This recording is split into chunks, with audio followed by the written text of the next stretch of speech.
నమస్తే. భారత్ పైన అప్రకటిత యుద్ధం జరుగుతోందా? యుద్ధం అంటే ఏదేదో తుపాకులతోనూ, బుల్లెట్లతోనూ కాల్చుకునేవి కాదు, మిసైల్స్ ఫైర్ చేయడం కాదు. ఒక అప్రకటిత యుద్ధం అని ఎందుకన్నానంటే, గడిచిన కొన్ని రోజులుగా దేశవ్యాప్తంగా జరుగుతున్నటువంటి పరిణామాలు, ముఖ్యంగా దేశ రాజధాని ఢిల్లీ అట్టుడికిపోతోంది. రణరంగంలా మారింది. దీన్ని పరిష్కరించడానికి కేంద్రం ఇప్పటికే రంగంలోకి దిగింది. ప్రధాని మోదీ స్వయంగా రంగంలోకి దిగారు. ఒక ట్వీట్ పెట్టారు, ఒక వీడియో మెసేజ్ పెట్టారు. దీని తీవ్రత తగ్గుతోంది. కానీ ఇప్పటికీ ఆ వాతావరణం, ఆ బాయిలింగ్ పాయింట్ లాగా అదే టెన్షన్ వాతావరణం కనిపిస్తోంది. పర్టికులర్గా కొన్ని ఎన్జిఓలు, కొన్ని మిషనరీలు, అలాగే కొన్ని మతపరమైనటువంటి సంస్థలు భారత ప్రభుత్వం పైన యుద్ధం చేయడానికి యుద్ధం చేస్తున్నాయి. నిజం చెప్పాలంటే కొన్ని ఉగ్రవాద సంస్థలు, దేశం వెలుపల ఉండేటువంటి ఉగ్రవాద సంస్థలు కూడా భారత్ పైన అప్రకటిత యుద్ధం చేస్తున్నాయి. భారత్ను ముక్కలు చేయడానికి ప్రయత్నం చేస్తున్నాయి. మోదీ సర్కార్ను కూల్చేయడానికి కూడా చాలా పెద్ద ఎత్తున అంతర్జాతీయ కుట్ర జరుగుతోంది. ఇది ఈరోజు కొత్తగా జరుగుతున్నటువంటిది కాదు, కొన్ని దశాబ్దాలుగా జరుగుతోంది.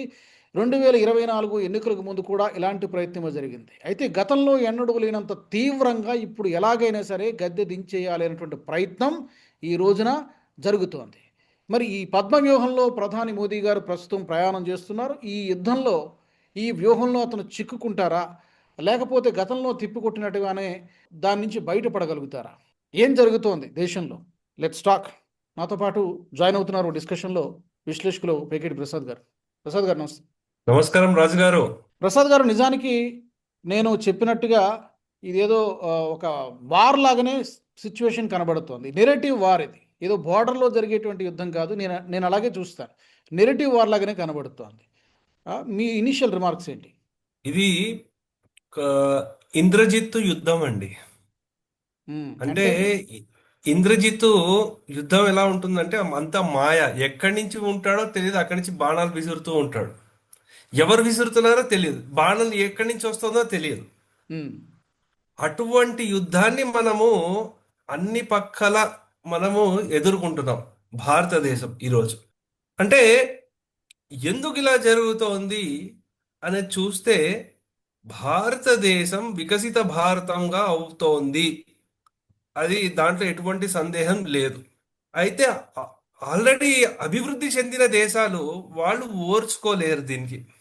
అందుగురించి పైకి వస్తున్న వాడిని ఎలాగైనా తొక్కాలి అన్న ప్రయత్నం వాళ్ళు చేస్తున్నారు. కానీ భారతదేశానికి, భారతీయ ఆ, భారతదేశాన్ని ఏలుతున్న ప్రధానులకి కూడా ఇది ఒక అగ్ని పరీక్ష లాంటి సమయం ఇది. సో ఎన్నో అగ్ని పరీక్షలను ఎదుర్కొని ముందుకు వెళితేనే వికసిత భారతం వస్తుంది. మనము ఒక కంసాలతను సుత్తి పెట్టుకొని బంగారాన్ని కొట్టి కొట్టి కొట్టి కొట్టి చేసిన తర్వాత మంచి ఆభరణం ఎలా వస్తుందో అదంతా భరించాల్సిందే. మ్మ్. దాంట్లో ఏంటంటే మనకి ప్రతి భారతీయుడు ఈ ఈ ప్రయాణం ఏదైతే ఉందో, వికసిత భారతం వైపు వెళ్ళే ప్రయాణంలో ఇటువంటి వస్తుంది. ప్రతి భారతీయులు కూడా ఒక సైనికులు. ఈ అంశం దగ్గరకు వచ్చేసరికి అంటే మనం యావత్ ప్రపంచంలో చూసుకోండి, ఎన్ని ఇలాంటివి జరిగాయో, ఎన్ని తిరుగుబాటు చర్యలు జరిగాయో. మొదటిది జ్యుడిషియరీ ఉంటుంది. కానీ ఆ, ప్రసాద్ గారు, సారీ టు ఇంటరప్ట్ యాక్చువల్గా, ఇక్కడ భారతీయులందరూ సైనికులుగానే ఉండాలి. పరిస్థితి ఏంటంటే మనము రెగ్యులర్గా యుద్ధాల్లో మనము పక్క దేశాలతో, శత్రు దేశాలతో యుద్ధం చేస్తాం. ఇక్కడ ఏమవుతుందంటే శత్రువు ఉన్నాడు ఎక్కడో, బోర్డర్ అవతల ఎక్కడో ఉన్నాడు. కానీ ఈ రోజున మన దేశంలో ఉన్నటువంటి కొంతమంది ప్రజలు, కొన్ని పార్టీలు కూడా వీళ్ళందరూ భారతీయులే. ఈ రోజున మన వాళ్ళతోనే మనం యుద్ధం చేయాల్సినటువంటి పరిస్థితి ఈరోజు వచ్చింది కాదా? అంటే ఇక్కడ నేను భారతీయులు అని చెప్పింది ఏంటంటే మనస వాచ కర్మణ దేశహితం కోరుకునే వాళ్ళు భారతీయులు. ఏదో భౌతికంగా ఇక్కడ ఉండే వాళ్ళు భారతీయులని నేను అనుకోను. సో మనకి బిపిన్ రావత్ గారు చెప్పారు, వారు ఉన్నప్పుడు 2.5 వార్ అన్నారు. అయితే ఒకటి చైనా, ఇంకో పక్క పాకిస్తాన్ చెప్పారు కానివ్వండి.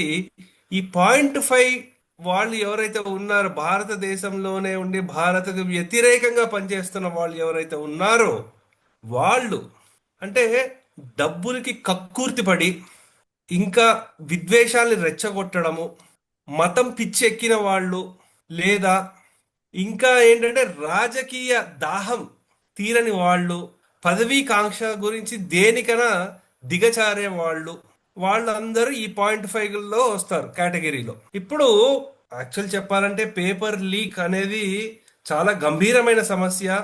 అంటే వ్యక్తిగతంగా నేను 96లో ఎంసెట్ పేపర్ లీక్ అయినప్పుడు నేను చాలా మనోవేదనకు గురయ్యాను, చాలా బాధపడ్డాను. నాతో పాటు మా కుటుంబ సభ్యులు కూడా చాలా బాధపడ్డారు. ఎందుకంటే ఉదయాన్నే లేచి 4 గంటలు లేచి ఎగ్జామ్లు రాయడము, లేకపోతే ట్యుటోరియల్స్కి వెళ్ళడము, అవన్నీ ప్రిపేర్ అయిన అంత కష్టపడిన వాళ్ళకి ఎప్పుడైతే పేపర్ లీక్ అవుతుందో డెఫినెట్లీ ఇది చాలా పెద్ద సమస్య. ఇది నేను అనుకోవడము మోదీ గారు దాని గురించి చర్చించారు కాబట్టి దాని మీద కంటే అసలు ఈ విద్యార్థుల ఉద్యమాన్ని అడ్డు పెట్టుకుని ఏం చేస్తున్నారు ఇక్కడ? ఒక పక్కేమో మనం వస్తున్న వార్తలు ఏంటంటే ఎఫ్సిఆర్ఏని దానికి ఇంకా కఠినంగా చేస్తున్నారు. మీకు నిధులు ఎక్కడి నుంచి వస్తున్నాయి, ఎక్కడ ఖర్చు పెడుతున్నారు, మాకు ఢిల్లీలో ఉండే ఎస్బీఐ నుంచే మీకు ఫైల్ చేయాలి, ఆ అకౌంట్ ఓపెన్ చేస్తే అది అంటున్నారు. అంటే ఇక్కడ ఉండే కన్వర్షన్ మాఫియాకి పని ఏమవుతోంది? అదొకటి ఉంది. ఇంకొకటి చూడాల్సింది ఏంటి, ఈ ముస్లిం బ్రదర్హుడ్ అని ఖతార్లో ఉండే వాళ్ళు ఎవరైతే ఉన్నారో వాళ్ళు ఇక్కడ ఉండే వాళ్ళకి అక్కడ ఫండింగ్ ఇస్తున్నారు. అంటే మతోన్మాదాన్ని పెంచడానికి వాళ్ళు ఫండింగ్ ఇస్తున్నారు. ఇంకో పక్క కెనడా దగ్గర ఉండే వాళ్ళు ఖలిస్తానీ వాళ్ళు, ఈ పన్ను లాంటి వాళ్ళు ఈ 15th ఆగస్ట్ వరకు మీరు చెయ్యండి, మీకు ఇన్ని 10 కోట్లు ఇస్తాను, 100 కోట్లు ఇస్తాను అన్న మాటలు వాళ్ళు చెప్తున్నారు. అంటే ఇక్కడ మనం చూసుకోవాల్సిన అంశం ఏంటంటే ఏ విధంగా మనకి అష్టదిగ్బంధన చేసే ప్రయత్నాలు జరుగుతోంది. అంటే గత అనుభవాలను చూసుకుంటే ఏదో వ్యూహంలో చిక్కుకున్న అభిమన్యుడు కాదు మోదీ గారు. చక్ర వ్యూహాన్ని కూడా ఛేదించుకుంటూ ముందుకు వెళ్ళే అర్జునుడు ఆయన. అందు గురించి నేను అనుకోవడం ఇది తాత్కాలిక సమస్య. రాజకీయ నాయకులే కాదు, దేశాన్ని ప్రేమించే ప్రతి ఒక్కళ్ళు కూడా అప్రమత్తంగా ఉండాల్సిన సమయం ఇది.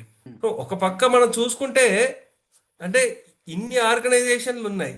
ఒక పక్క నుంచి యూకే నుంచి, యుఎస్ నుంచి వాళ్ళు, ఈ లాబీలు ఎవరైతే కన్వర్జన్ లాబీలు ఉన్నారో వాళ్ళు, చైనా వాళ్ళకేంటి అక్కడ నికోబార్ దగ్గర మళ్ళీ మనకి ఆపడానికి ప్రయత్నాలు వాళ్ళు చేస్తున్నారు. ఈ ఈ ఉద్యమాన్ని అడ్డు పెట్టుకుని వాళ్ళు ఎంత పకడ్బందీగా ప్లాన్ చేసుకున్నారంటే ఆఫీస్ ఆఫ్ విజయ్ పటేల్ అని ఒక హ్యాండిల్ ఉందండి ట్విట్టర్లో. వారు వాళ్ళ స్క్రీన్ షాట్లు, అంటే మనకి ఈ ప్రొటెస్ట్ జరిగే ముందు ఏమేమి మన సాఫ్ట్వేర్ డౌన్లోడ్ చేసుకోవాలి, గూగుల్ మ్యాప్ లేకపోతే బిల్ చాట్ లేకపోతే ఇటువంటివి ఏవైతే ఉన్నాయో అవి, ఎగ్జిట్ లొకేషన్, మళ్ళీ తర్వాత ఈ ప్రొటెస్ట్ అయిన తర్వాత ఏమేమి చేయాలి అన్న అంశం. అది కాకుండా తక్షణం ఏం చేయాలి, మీరు ఏ బట్టలు వేసుకోవాలి, ఫేస్ మాస్క్లు ఎలా వేసుకోవాలి, అంటే టియర్ గ్యాస్ జరిగినా సరే మీకు ఏం కాకుండా ఎలా కాపాడుకోవాలి. అలాగే స్త్రీలని, మహిళల్ని ఫస్ట్ నుంచోబెట్టారండి. ఒకవేళ కెమికల్ కూడా మీ మీద ఏమైనా పడితే, అంటే టియర్ గ్యాస్ లాంటివి పడితే ఏం చేయాలి, ఒకవేళ అరెస్ట్ అయితే మీరు ఎవరెవరు లాయర్లని మీరు సంప్రదించాలి, ఒకవేళ మహిళా ప్రొటెస్టర్లు అరెస్ట్ అయితే వాళ్ళకి ఏం అవ్వాలి, వాళ్ళకి ఏమేమి రైట్స్ ఉన్నాయి, ఇటువంటివి ఏవైతే ఉన్నాయో అలా. అంటే మీ ఒకవేళ అప్పుడు మీ టెలిఫోన్ ఏం చేయాలి, మీ వస్తువులు ఏం చేయాలి, మీ బిలాంగింగ్స్ ఏం చేయాలి, ఇంత డీటెయిల్స్ తో పక్క ప్లానింగ్ తో వచ్చారు. సో అందు గురించి ఏంటంటే దాంతో పాటు వాళ్ళ కాంటాక్ట్ డీటెయిల్స్ కూడా, అంటే లీగల్ వాలంటీర్స్ ఎవరు, సోషల్ మీడియాలో మనకి అథెంటిక్ న్యూస్ ఎవరు ఇస్తారు, అథెంటిక్ అంటే వీళ్ళకి ఫేవరబుల్ న్యూస్ ఇచ్చే వాళ్ళు ఎవరైతే ఉన్నారో ఇటువంటివన్నీ ఇవ్వడం జరిగింది. సో అలా మనం చూసుకుంటూ వెళ్తే అండి, ఈ ఉద్యమాన్ని అంటే స్టూడెంట్లని అడ్డు పెట్టుకొని వీళ్ళు ఆడిన పెద్ద కుట్ర అండి ఇది. అయితే పర్టికులర్గా ప్రసాద్ గారు, ఈ ఎన్జిఓలు కూడా పెద్ద ఎత్తున మీరు చెప్పినట్టుగా ఈ FCRA, foreign contribution regulation act, ఈ సవరణ బిల్లు ఈ పార్లమెంటు సమావేశాల్లో డెఫినెట్గా పెడతారని అందరూ అనుకుంటూ ఉన్నారు. ప్రధానంగా వీళ్ళందరి టార్గెట్ అదో ఒకటి అంటున్నారు, ప్రధానమైనటువంటి కారణము. ఇంకోటి చాలామంది చెప్పేది అక్కడ అండమాన్లో ఉన్నటువంటి గ్రేట్ నికోబార్ ప్రాజెక్టును కూడా అడ్డుకోవాలి. అక్కడ కనుక ఆ ప్రాజెక్ట్ పూర్తయితే డెఫినెట్గా చైనా డామినెన్స్ తగ్గుతుంది. సో చైనా హస్తం కూడా ఈ వీటిలో ఉన్నది అని అనుకుంటూ ఉన్నారు. ఇప్పుడు మీరు ఇందాక ఏవైతే డీటెయిల్స్ చెప్పారో ఇవన్నీ ఎలాగ తెలిసాయి అంటే వీళ్ళు ఎంత ప్రిపేర్డ్గా ఉన్నారు అనేది ఎలా తెలిసే ప్రస్తుతం ఇన్వెస్టిగేషన్లో తెలుస్తోందా? ఆ, ఎవరు ఉండి వెనకుండి నడిపిస్తున్నారు ఇదంతా? బయటికి కనిపిస్తోంది సిజేపీ.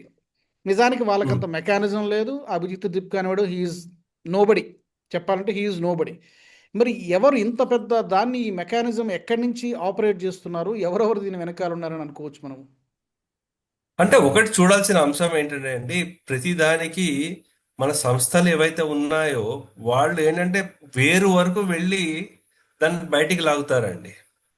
అయితే ఇక్కడ చూసుకుంటే ఒక చిన్న ఉదాహరణ ఏంటంటే, వీళ్ళందరికీ పిజ్జాలు ఎక్కడి నుంచి వస్తున్నాయి అని దర్యాప్తు సంస్థలు మొదలు పెడితే ఖతార్. అప్పుడు వాళ్ళు ఎక్కడి నుంచి వచ్చాయని వాళ్ళకి, మీకు ఎక్కడి నుంచి వచ్చారు ఈ పిజ్జా అంటే మాకు తెలియదు, ఎవరో ఒక అతను ఇచ్చారో వెళ్ళాము అంటుంటారు. అయితే మన దర్యాప్తు సంస్థలు ఏం చేశారంటే ఈ పిజ్జాల డెలివరీ ఎక్కడ ఎవరు ఇచ్చారు అని తెలుసుకున్నారు. అక్కడ వాళ్ళ దగ్గరికి వెళ్ళి ఈ ఆర్డర్లు ఎక్కడి నుంచి వచ్చాయని తెలుసుకున్నారు. ఆ ఆర్డర్లు ఎక్కడి నుంచి వచ్చాయి అంటే అది ఖతార్ నుంచి వచ్చాయన్నారు. ఉమ్. అంటే ఇదే మోడల్, సేమ్ మోడల్ చాలా దేశాల్లో, నేపాల్లో, బంగ్లాదేశ్లో కూడా అలాగే ఫాలో అయ్యారండి. ఉహు. సో అలా మనం చూసుకుంటే అండి, చైనీస్ వాళ్ళు కూడా ఇన్వాల్వ్ అయి ఉన్నారు వీటిలలో. ఎందుకంటే కొన్ని టూల్స్ ఎవరైతే యూజ్ చేస్తున్నారో కమ్యూనికేషన్వి అవన్నీ వాళ్ళు వాడుతున్నవే. సో అందు గురించి మనం ఏంటంటే ఇవన్నీ ఆ, మనము తప్పనిసరి ఇది ఈ చాలా కష్టమైన సమయం ఇది. ఇది ఇలాగే కొనసాగుతుంది కూడా. ఈరోజు ఇప్పుడు నీట్ అన్నారు, రేపు ఇంకొక సమస్య వస్తుంది, దాన్ని కూడా అడ్డు పెట్టుకు వాళ్ళకి కావాల్సింది ఏదో ఒక సమస్య రావాలి, దాన్ని భూతంలో చూపించాలి, పెద్దగా చేసి చూపించడము, లేకపోతే మినిస్టర్ల మీద వాళ్ళు ఇలా ఆరోపణలు చేయడము. అంటే ఇక్కడ చూసుకోవాల్సింది, అప్పుడు అన్నా హజారే గారి టైంలో ఏదైతే జరిగిందో అదే ఇప్పుడు రిపీట్ చేద్దాం అనుకుంటున్నారు. కానీ అంతల్లా ఆ, అప్పుడు మన్మోహన్ సింగ్ గారి మీద అంత జనాదరణ లేదు. ఈ రోజుకి కూడా మోదీ గారి మీద జనాదరణ చాలా ఎక్కువ ఉంది. ఆయన భారతదేశంలోనే కాదు యావత్ ప్రపంచంలో కూడా మోస్ట్ పాపులర్ లీడర్ వారు ఇప్పుడు. అందు గురించి ఇటువంటి పరీక్షలు వస్తాయి, దాన్ని ఎదుర్కొంటారు, ఎదుర్కొని ముందుకు వెళ్తారండి. అయితే సార్ ఇప్పుడు మనం మాట్లాడుకుంటూ ఉన్నాం. ఫారిన్ ఫండింగ్ వస్తోంది, ఫారిన్ ఫండింగ్ వస్తోంది. ఇప్పటికే దాదాపుగా 2015 నుంచి ఈ రోజు వరకు సుమారుగా 22,000 ఎన్జిఓల రిజిస్ట్రేషన్ని క్యాన్సిల్ చేయడం జరిగింది. ఎవరైతే నిబంధనలు పాటించలేదో అవన్నీ కూడా. ఎక్కువగా ఏ దేశాల నుంచి మనకు ఫండింగ్ వస్తోంది? అందరూ కామన్గా చెప్పేటువంటి మాట అమెరికా నుంచి వస్తోంది. క్రిస్టియన్ మిషనరీలకి ఫండింగ్ వస్తోంది. గల్ఫ్ కంట్రీస్ నుంచో లేకపోతే కొన్ని ముస్లిం కంట్రీస్ నుంచి కూడా ఫండింగ్ వస్తోంది. ఈ ఇక్కడ ఉన్నటువంటి ముస్లిం మతపరమైనటువంటి సంస్థలకు కూడా ఫండింగ్ వస్తుంది అంటున్నారు. ఏ ఏ కంట్రీస్ నుంచి ఎక్కువగా ఫండింగ్ వస్తుంది? ఇక్కడ ప్రధానంగా మేజర్ ఎన్జిఓలు ఏమైనా ఉన్నాయా? పర్టికులర్గా వేల కోట్ల రూపాయలు వచ్చి వీళ్ళ అకౌంట్లో అంటే పడుతున్నటువంటి. ఇది వరకు నుంచి ముందు ఉండేటువంటివి అమ్యూనిటీ ఇంటర్నేషనల్, ఉమ్. లాయర్స్ వితౌట్ బార్డర్స్, లేకపోతే అమన్ కి ఆశ, గ్రీన్ పీస్ ఇంటర్నేషనల్, ఇటువంటి సంస్థలు ఏవైతే ఉన్నాయో అండి వీటిలన్నిటికీ కూడా సోరోస్ ఫౌండేషన్ లేకపోతే ఫోర్డ్ ఫౌండేషన్ వీళ్ళ దగ్గర నుంచి వస్తున్నాయి. ఏ కానీ రాజీవ్ గాంధీ ఫౌండేషన్ కూడా ఏదో ఉన్నట్టుంది కదా? వాటిలో కూడా డెఫినెట్లీ ఉందండి రాజీవ్ గాంధీ ఫౌండేషన్. వీటిలన్నిటిలో పనిచేసిన వాళ్ళే ఈ సంస్థల్లో కూడా ఉన్నారు. వైరు లేకపోతే ఇటువంటివి ఏవైతే మీడియా ఛానల్ ఏవైతే ఉన్నాయో వాటిలో కూడా పనిచేస్తున్న వాళ్ళు ఉన్నారు. అయితే ఇంకోటి చూడాల్సింది ఏంటంటే, ఇక్కడ ఈ ఇస్లామిక్ రాడికలైజేషన్ కి వాళ్ళు ఎక్కువ ట్రాన్స్ఫర్లు, ఆన్లైన్ ట్రాన్స్ఫర్లు చేయరండి. నాకు తెలిసి చాలా మటుకు ఈ హవాలా రూట్లలో వస్తాయి వాళ్ళకి. సో దాన్ని కూడా టైట్ చేస్తున్నారు, కానీ అది ఎంతవరకు సక్సెస్ఫుల్ అవుతుందో అనేది మనకు తెలియదు అక్కడ. సో అది కాకుండా ఏంటంటే కొంతమంది చెప్పడం ఏంటంటే దీనికి ప్రణాళిక గత ఆ, ఏప్రిల్ నుంచి జరుగుతూ వచ్చింది అంటున్నారు. అంటే బంగ్లాదేశ్లో మొదటి మీటింగ్ అయింది, తర్వాత న్యూఢిల్లీలో అయింది, తర్వాత కోచిలో అయింది, తర్వాత శ్రీలంకలో అయింది. దీంట్లో వివిధ విద్యా సంస్థలు కూడా ఉన్నాయి దీంట్లో. అంటే ఆ, ఈ కోచింగ్ ఇచ్చే సంస్థలు ఇటువంటివి కూడా ఉన్నాయి. దాంతో పాటు ఈ స్టూడెంట్ ఏవైతే ఉన్నాయో, స్టూడెంట్ యూనియన్స్ ఏవైతే ఉన్నాయో వాళ్ళు కూడా ఇన్వాల్వ్ అయి ఉన్నారు. మేము వామపక్షవాదులమో లేకపోతే లిబరల్స్ లేకపోతే ఇటువంటి చెప్పుకునే వాళ్ళు కూడా ఈ మీటింగ్లకు అటెండ్ అయ్యారు అన్నది డీటెయిల్స్ ఇంకా వస్తున్నాయి. సో అందు గురించి మనం ఇంకా వేచి చూడాలి ఇంకా మొత్తం ఏమవుతుందో. కానీ నేను అనుకోవడము ఈ ఉద్రిక్తమైన పరిస్థితి మన ఇండిపెండెన్స్ డే వరకు ఉంటుందండి. అది అయిన తర్వాత మళ్ళీ కొంత శాంతియుతం అవుతుంది. మళ్ళీ మొదలవుతుంది. ఎందుకంటే దీని తర్వాత ఇమీడియట్ గా వచ్చే సంవత్సరము ఏప్రిల్ మే ఆ సమయంలో యూపీ ఎలక్షన్స్ ఉన్నాయి కాబట్టి మోదీ గారు స్ట్రాంగ్ లీడర్ కాదు, యోగి గారు మొత్తం స్ట్రాంగ్ లీడర్ కాదు, లా అండ్ ఆర్డర్ వాళ్ళు కంట్రోల్ చేయలేకపోతున్నారు అని ఒక ముద్ర వేసే ప్రయత్నాలు బాగా జరుగుతున్నాయండి. ఉమ్. ఎందుకు ఇప్పుడు ఈ బిల్లులు వస్తాయంటారా? ఇప్పుడు అందరూ మాట్లాడుకుంటున్నటువంటి ఎఫ్సిఆర్ఏ అమెండ్మెంట్ బిల్లు ఈ సెషన్స్లో తెస్తారా, లేకపోతే ఈ అల్లర్లకి గొడవలకి ఎందుకు ఇంత గందరగోళ వాతావరణంలో ఎందుకని చెప్పి వెనకడుగు వేస్తారా? మీ మీ ఒపీనియన్ ఏంటి? తీసుకొస్తారా? అసలు అసలు బిల్లుని ప్రవేశపెట్టనివ్వాలి కదా. ఈ 5 రోజులు అడ్జర్న్మెంట్ అయిపోయింది కదా ఆ, పార్లమెంటు, అవును. లోక్సభ కానీ రాజ్యసభ కానీ. సో బిల్లుని ప్రవేశపెట్టాలి ఫస్ట్. అది అయిన తర్వాత మిగతాది ఏదైనా. అదే అంటున్నాండి. అది అదే పెట్టకుండానే తీసుకొస్తారా? అడ్డుకుంటున్నారు. పెట్టకుండానే అడుగుంటున్నారు కదా. అంటే వర్స్ట్ కేసులో ఏం చేస్తారంటే అండి, ఒక స్పెషల్ సెషన్ పెట్టేస్తారు. స్పెషల్ సెషన్ వీటి గురించే పెట్టేసి అప్పుడు దాన్ని పుష్ చేస్తారు. సో అందు గురించి దానికి మార్గాలు చాలా ఉన్నాయి. ఎందుకంటే రాజకీయ నిపుణులు మనకి ఆ, ఉన్నారు చాలా మంది. ఎలా చేస్తే ముందుకు వెళ్తుందో తెలిసిన వాళ్ళు ఉన్నారు. తప్పకుండా అది చేస్తారని నేను అనుకుంటున్నాను. Okay okay sir. ప్రసాద్ గారు, చూద్దాం మరి ఈ అప్రకటిత యుద్ధంలో మోదీ గారు అర్జునుడు అవుతారా, విజయవంతంగా తిరిగి వస్తాడా, అభిమన్యుడిలాగా చిక్కుకుంటారా, విజయవంతంగా తిరిగి రావాలని కోరుకుందాం. ఎందుకంటే ఇక్కడ డిస్క్లైమర్ చెప్పాల్సింది ఏంటంటే, నేను కూడా ప్రేక్షకులకు చాలామందికి, we're not endorsing any particular party or any particular leader, because country needs him. ఇప్పుడు ఉన్నటువంటి అందుబాటులో ఉన్నటువంటి లీడర్స్లో హీఈస్ ద బెస్ట్. కొన్ని చిన్న చిన్న ఇష్యూస్ ఉన్నప్పటికీ కూడా హీ ఈజ్ ద బెస్ట్. కాబట్టి ఈ దేశానికి ఈ రోజున అతని నాయకత్వం అవసరం. కాబట్టి ఐ థింక్ ఈ యుద్ధంలో మోదీ గారు విజయం సాధిస్తారనే మనం ఆశిద్దాము, కోరుకుందాము. ఇంకా మీరు అన్నట్టుగా ఇది ఆగస్టు 13 వరకు, 14, 15 వరకు జరుగుతాయి. కాబట్టి ఈ సెషన్ అంతా కూడా చూద్దాం ఏం జరుగుతుందో, ఎలా హ్యాండిల్ చేస్తుందో ప్రభుత్వము. Anyway, thank you very much Prasad గారు. ధన్యవాదాలు. నమస్కారం. నమస్తే. మా ప్రేక్షకులను కూడా అడుగుతున్నా, మీ ఒపీనియన్స్ ఏంటి?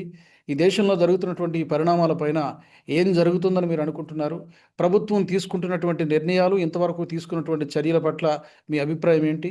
ఈ నీట్ ఎగ్జామ్ పేపర్ లీకేజ్ ఇష్యూను ప్రభుత్వం కరెక్ట్గానే హ్యాండిల్ చేస్తుందా, లేకపోతే ఇంకేదైనా మరొక విధంగా ఇంకొంచెం తొందరగా ఏమైనా యాక్షన్ తీసుకుంటే బాగుండేది, ఈ అల్లర్లు అసలు జరగకుండానే, నిరసనలు జరగకుండానే ముందుగానే తీసుకుంటే బాగుంది? ఎవరు వెర్షన్ వాళ్ళు చెప్తూ ఉన్నారు, ఎవరు అభిప్రాయాలు వాళ్ళు చెప్తూ ఉన్నారు.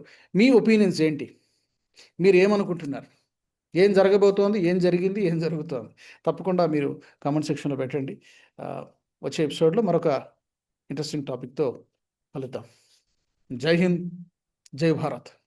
ఈ వీడియో మీకు నచ్చినట్టయితే లైక్ చేయండి, 10 మందికి షేర్ చేయండి. అలాగే కామెంట్ల రూపంలో మీ అభిప్రాయాలను మాతో పంచుకోండి. Nationalist hub group of channels ను సబ్స్క్రైబ్ చేసుకుని తెలుగునాట జాతీయవాద జర్నలిజాన్ని ప్రోత్సహించండి. ఈ వీడియో కింద ఉన్న బెల్ ఐకాన్ పై క్లిక్ చేయడం మర్చిపోవద్దు.